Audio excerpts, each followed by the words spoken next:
Phone लगा, आप भी तो लगा सकते हैं, उनका ये कहना था। और उन्होंने ये भी कहा कि ये जो आप मुझे इस तरह से घेर रहे हैं, ये तरीका गलत है। ये एक्चुअली वो उससे लगता है कि उनका कॉन्फिडेंस लेवल बहुत बढ़िया था और एक संवैधानिक पद पे बैठे हुए एसएचओ की इस तरह का जवाब देना बढ़िया था। अब वो ये है कि भाजपा जीतेगी, जैसा मुझे लगता है।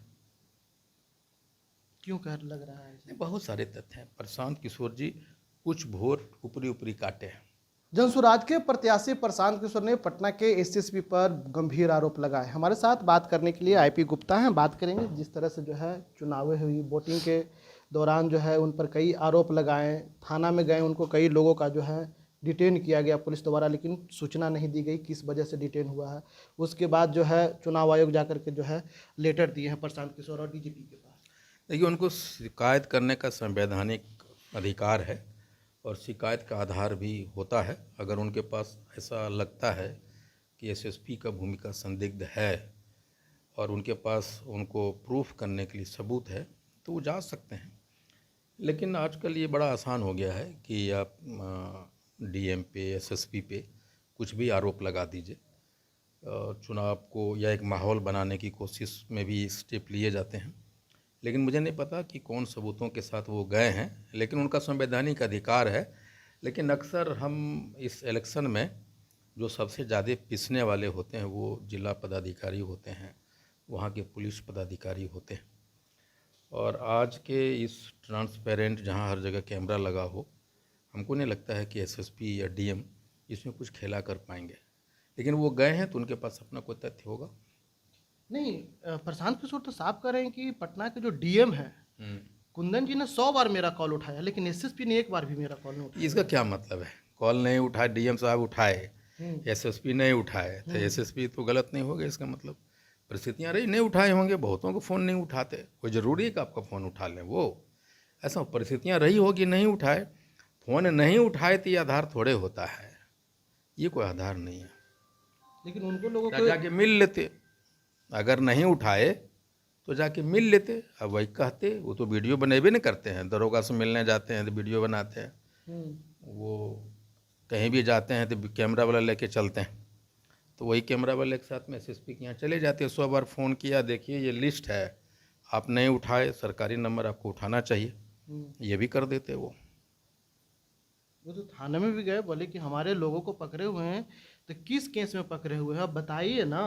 हम इतनी रात तक बैठे हुए हैं, अलग अलग पटना के बाद जो है फतुहा घुमाते रहते हैं, दानापुर लेके चले जाते हैं, बताते नहीं है। लेकिन ये उस वीडियो में एक चीज़ अच्छी बात थी कि दरोगा ने, जो भी एसएचओ थे, अपनी पक्ष ऋतुराज कुमार सिंह, ऋतुराज कुमार सिंह जी ने बड़ी अच्छे, है ना, बड़ी अच्छे तरीके से उन्होंने अपना पक्ष रखा। और मुझे नहीं लगता है कि एक बेचारा एसएचओ को क्या है, उसका जो कमान मिलेगा वो करेंगे। उन्होंने कहा जो ऊपर का आदेश वो करें, लेकिन जिस तरह से उन्होंने जवाब दिया, ऐसा लगा कि संवैधानिक पद पे बैठा हुआ है जो एक एसएचओ होना चाहिए, और उस तरीके से जाके घेर लेना चारों तरफ, वो भी गलत था। और इस बात का भी उन्होंने, ऋतुराज जी ने काउंटर किया, ये मुझे अच्छा लगा एक्चुअली। नहीं, उन्होंने जो भी कहा कि आप बताइए, भाई पूछ लीजिए पदाधिकारी को, भला आप फ़ोन लगा, आप भी तो लगा सकते हैं, उनका ये कहना था। और उन्होंने ये भी कहा कि ये जो आप मुझे इस तरह से घेर रहे हैं, ये तरीका गलत है। ये एक्चुअली वो उससे लगता है कि उनका कॉन्फिडेंस लेवल बहुत बढ़िया था और एक संवैधानिक पद पे बैठे हुए एसएचओ की इस तरह का जवाब देना बढ़िया था। अब उसमें कोई गलत वो नहीं बोल रहे थे। इसमें दो सवाल आता है, क्या इस तरह से जो है वोटरों को लुभाने के लिए, क्योंकि मात्र वोटिंग से कुछ घंटे पहले तक, यानी 3:30 बजे रात तक थाना में मैं भी था, मैं भी देख रहा था वहाँ। उसके बाद जो है क्या उन लोग गए कि उनको जो जनसुराज के लोग को पकड़े हुए थे उनको पता करने? देखिए, मुझे दो चीज़ें समझ में नहीं आई। एक, इलेक्शन के ठीक पहले प्रशांत किशोर जी पे एफआईआर करना जदयू के तरफ से, ये मुझे समझ में नहीं आया। मुझे ये ऐसा लगा कि शायद उनको एक माइलेज देने के लिए एफआईआर किया गया, ताकि सहानुभूति उनकी, सहानुभूति नहीं मिला, नहीं मिला ये मुझे नहीं पता, लेकिन ये ऐसा नॉर्मली होता है कि सहानुभूति की बात होती है अगर आप एन वक्त पे करते हैं।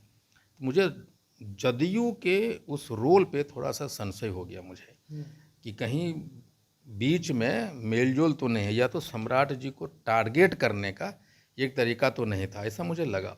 दूसरा जो बात आप कर रहे हैं कि ये स्टंटबाजी करने में, मीडिया को थ्रू चीज़ों को प्रचार माइलेज लेने की कोशिश, तो प्रशांत जी का एक स्टंट में से एक ये भी है।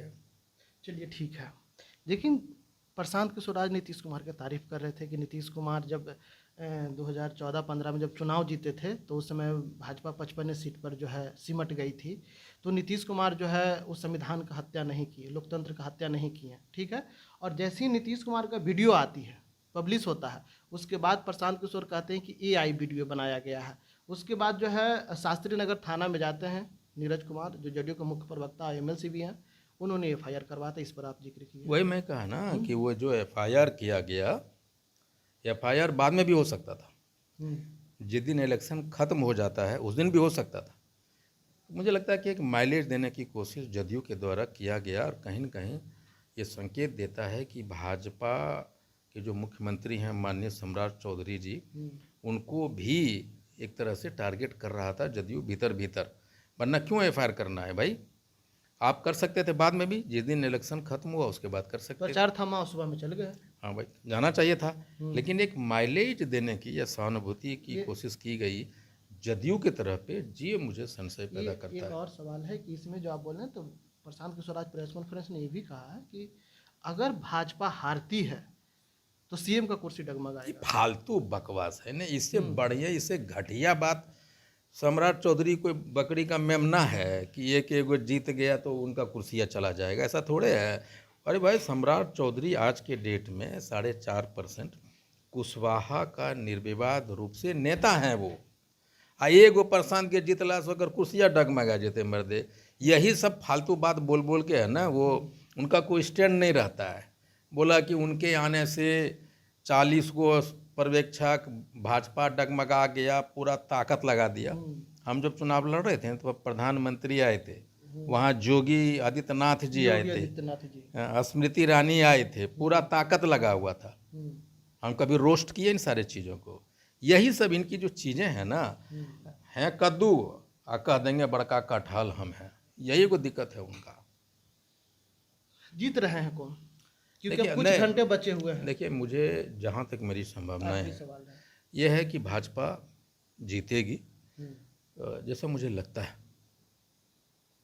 क्यों कह लग रहा है ऐसे? बहुत सारे तथ्य हैं। प्रशांत किशोर जी कुछ वोट ऊपरी ऊपरी काटे हैं, समस्त नहीं काटे हैं।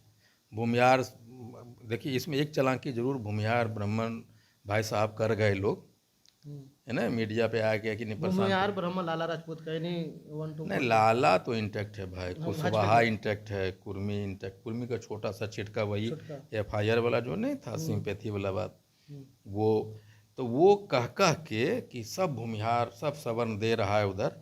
ये है ना, हमारे जो वोटर थे यादव और मुसलमान, उसको प्रभावित जरूर कर लिया। हम लोग तो करेजन फुला लेते हैं, है ना, बढ़िया बढ़िया बात बोलिए तो पिछड़ा अति पिछड़ा मुस्लिम लोग एकदम लच्छेदार भाषा वाला चाहिए उसको।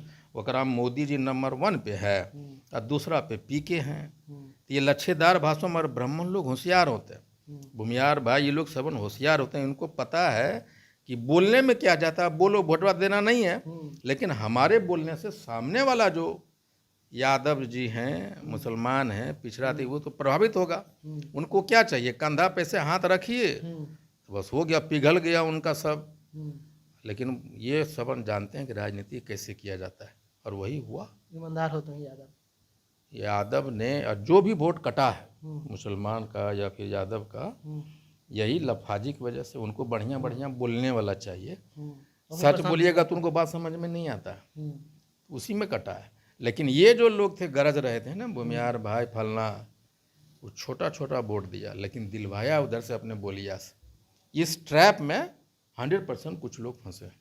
चलिए, इस बार जो है फिर से एक बार भाजपा जो है लगभग जीतने जा रही है, लेकिन कुछ ही घंटा जो है बचा हुआ है परिणाम आने को लेकर के। IP गुप्ता ने साफ तौर पर कह दिया है कि जो लच्छा वाला जो है ना, पहला PM दूसरा PK, देखना होगा क्या होगा 3 तारीख को। इंडिया लाइव के लिए पटना से ब्रजेश कुमार।